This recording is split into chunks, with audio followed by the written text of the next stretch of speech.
morning, my friend. The marketplace of ideas is open. It's great to have you along. Welcome to the Greg Belfridge Show this morning. So, Michigan had a pretty decisive contest yesterday.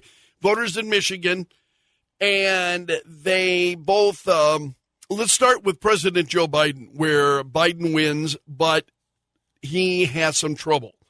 There have been a number of people in the Democrat Party who have been calling on voters to cast an uncommitted ballot. And Representative Rashida Tlaib of Michigan was probably the most prominent of those people calling, urging people to vote uncommitted.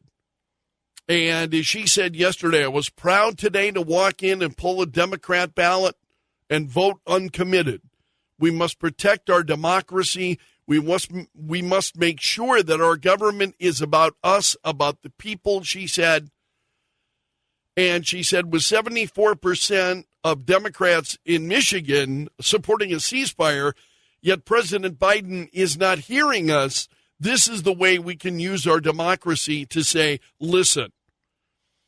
So Biden did win, went on to victory. However, the number of people voting uncommitted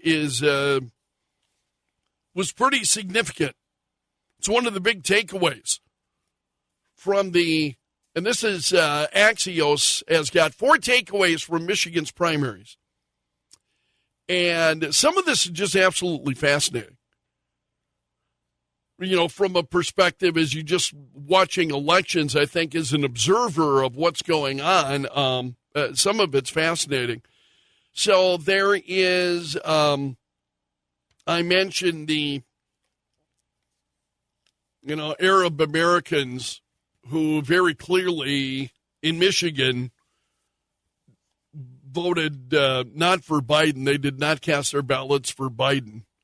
And you've got to wonder how that's going to play out then as the election goes on for President Joe Biden. Donald Trump, in the meantime, went on to easily win in Michigan and I think he had 68.1% support. Nikki Haley had 26.7%. And we'll talk about Nikki Haley in a moment. But Trump said, I just want to thank everybody. You've been so incredible. The numbers are far greater than we even anticipated. He said, we win Michigan, we win the whole thing. And he said, November cannot come fast enough, said Trump. So a spokeswoman for the Nikki Haley campaign said that losing about 35% of the vote should serve as a flashing warning sign for Trump in November. And I think there is something to this. I'm not saying that the issue is Trump. I would say I've got a much different perspective. I think Donald Trump is actually speaking to the core. Nikki Haley's not. That's why she's been roadkill. I mean, she will continue her campaign for as long as they can, and but the reality, I think, for many of us is we know where campaign's over. Everybody knows it but her. But this campaign spokeswoman saying some interesting things, and she said that that since Trump's 2016 victory in Michigan, he lost Michigan Republicans the state House, state Senate, the governor's mansion. And she said, let this serve as another warning sign that what has happened in Michigan will continue to play out across the country. So long as Donald Trump is at the top of the ticket, Republicans will keep losing to the socialist left. Our children deserve better. Why do you, I'm just curious, as to why you think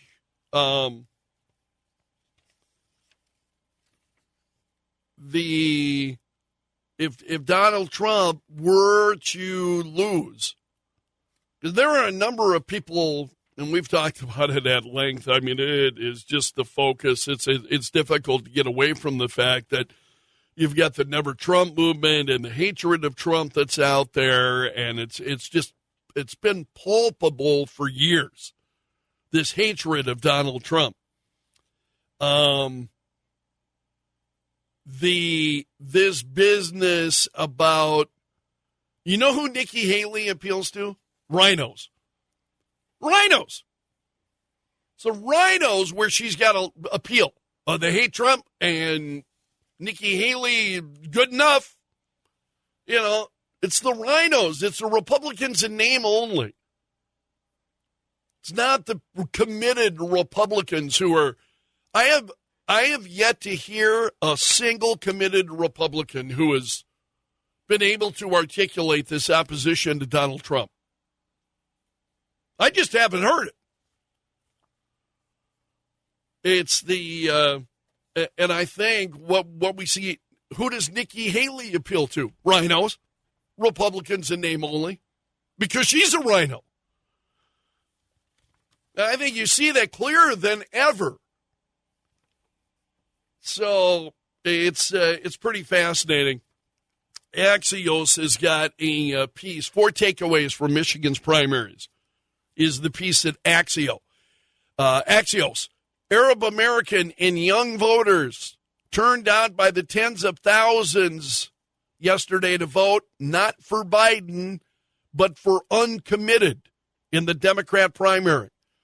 The protest vote, driven by anger over Biden's handling of the Israel-Hamas war, had drawn more than 77,000 supporters, with 70% of the ballots counted, several times more than organizers expected. So you've got Arab American and young voters. I think it's important to say young Democrat voters who voted uncommitted. And then Axios goes on to say other takeaways. Biden has other problems, too. Another jolt for the president's campaign Tuesday. A jarring enthusiasm gap between Democrat and Republican primaries. So, in other words, Democrats are voting, they're not enthusiastic. They're not enthusiastic. They may be going out and voting, but they're not. Whereas you got people over on the right who are voting with a lot of enthusiasm. That winds up being an issue. And they go on to say it wasn't all good news for Trump. The surge in GOP voters was driven in part by about 27% of Republicans voting for Nikki Haley, whose support continues to be not nearly enough to win the Republican nomination, but enough to show that a sizable chunk of the GOP may never be on board with Trump. True? And then we'll have to see. Honestly, I think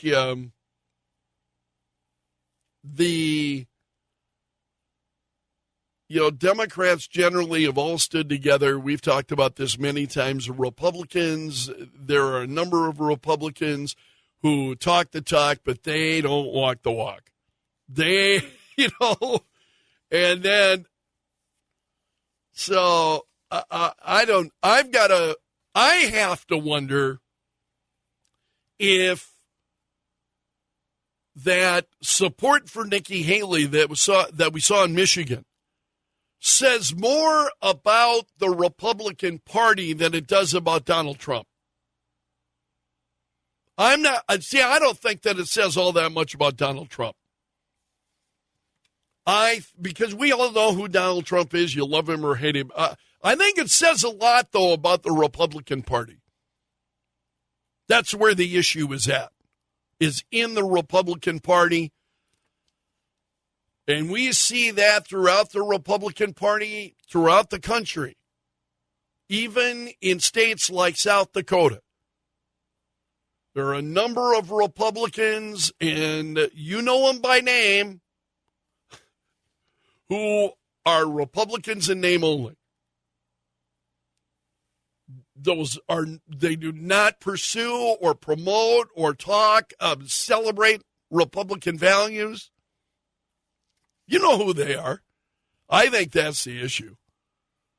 That, Donald Trump has been a lightning rod for the fakers in the Republican Party. And you saw it in Michigan. It's a great example. Nikki Haley, her campaign's a great example of it. So Axios also has a story saying that Donald Trump's closing in on Biden with young voters is the headline of this story. Gen Z and millennial voters were key to Biden's victory in 2020, but polls show that Biden's staunch support for Israel hurting him with younger voters. Biden got 52% to Trump's 48%. This was a new Axios survey of voters between the ages of 18 and 34. So Biden at 52%, Trump at 48%, and Trump's closing that goal. And Axios then quotes a political scientist at the University of Oregon who said of this, we don't know enough yet just based on these polls. He said we don't know enough yet. But this idea that young people are going to keep populating into the Democratic Party, there's some question marks around that as to whether younger voters will continue to join the Democrat Party. Yeah, that's kind of, you can see that. With the number of people then who chose uncommitted over Joe Biden in the Democrat primary in Michigan yesterday. So that's a big story. There was a piece at Outkick.com while we're talking about Nikki Haley. This is Odds Checker. Updated their odds yesterday, showing the odds then of these folks to win the election. And Donald Trump is at number 1, Joe Biden number 2, Michelle Obama at number 3, Gavin Newsom at number 4, Kamala Harris at number 5, Robert Kennedy Jr. at number 6, and then followed by Nikki Haley at number 7. In other words, she's roadkill. It doesn't look good for the Nikki Haley campaign. And again, this piece at Outkick says Nikki Haley's campaign is dead. The rejection from primary voters in her home state of South Carolina over the weekend confirmed that she will not be the GOP nominee, barring something truly grotesque happening to Donald Trump. CNN says no other major modern candidate has refused to drop out of the race after so many losses. Isn't that interesting? Don't you ask yourself why? As I do. You've got to, why? Why doesn't she drop out? Why not? Yeah, it's absurd. So that's a big story this morning, what happened in Michigan yesterday. We talked yesterday at length, a lot of news about the murder of Locke and Riley and the illegal immigrant who was arrested with killing her. He's in the country illegally, and the more details that we learn about that murder are just more and more unsettling. So a neighbor of Laken Riley's said that the man was captured disposing of bloody clothing, evidence in dumpsters then around the apartment complex.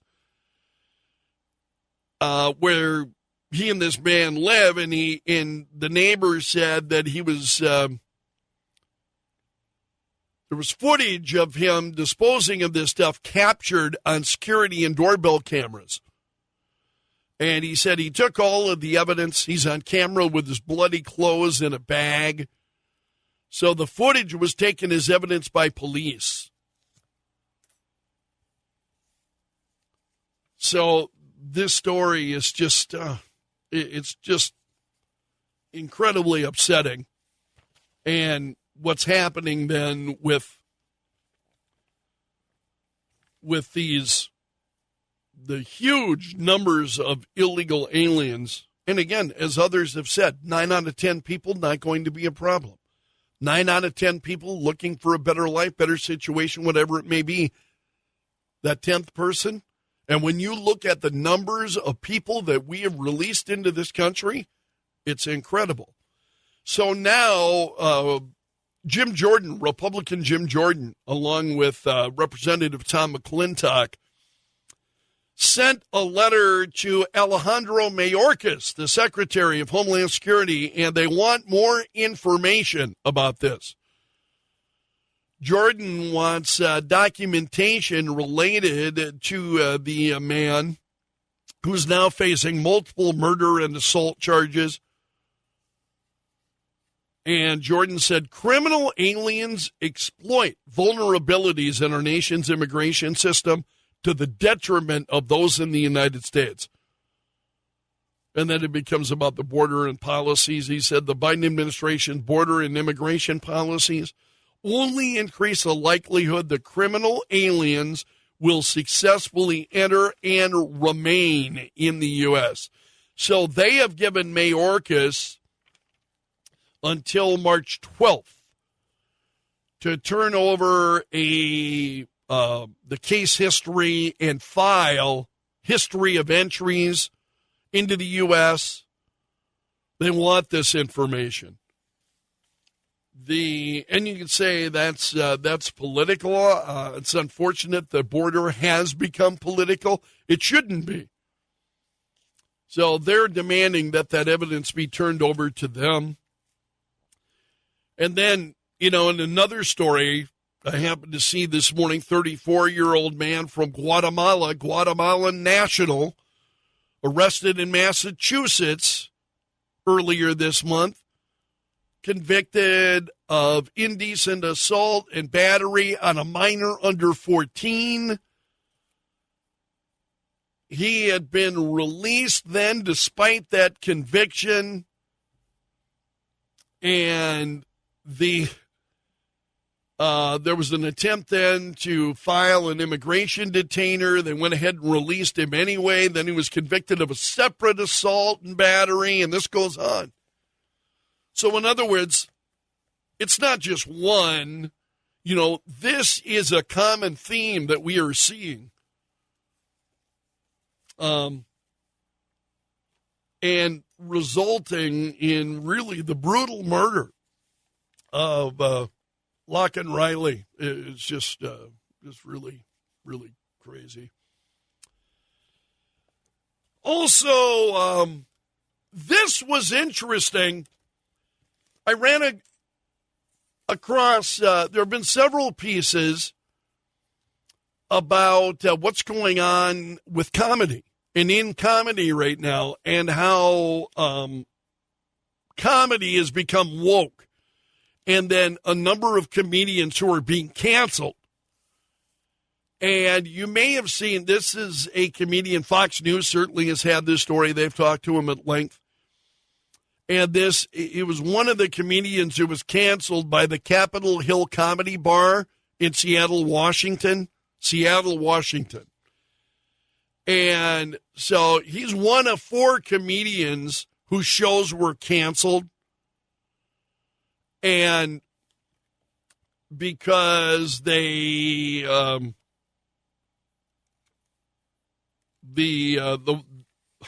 what it boils down to is that they believe is the woke crowd just doesn't like them. And they say one of them, Kurt Metzger, was one of 4 comedians whose shows were canceled. And he said now of the comedy club, they're going to go out of business. They don't have real comics coming in. I looked at the lineup, he said. It's kind of sad.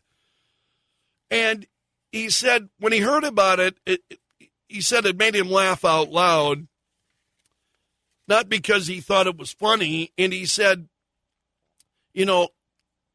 but of Capitol Hill Comedy Club, he said they're known for their progressive values. And they sent out an email saying this and said, we've received significant feedback expressing concerns about the alignment of these upcoming shows. And they don't fit in with the neighborhood. Otherwise, too conservative for the neighborhood, and therefore we can't. And this is going on in a number of places. It's getting the attention at a number of websites, because then I ran across a piece by Stephen Cruiser over at PJ Media on his morning briefing this morning, and the headline was, I'm glad Richard Pryor isn't here to see what woke is doing to stand-up. So we will talk about that, as well as a number of other stories. We're going to talk about breakfast cereals a little bit this morning as well. The CEO of Kellogg's catching some heat. He said parents could save a lot of money by feeding their kids cereal for dinner. I'll tell you about that story and more coming up this morning on the Greg Belfry Show.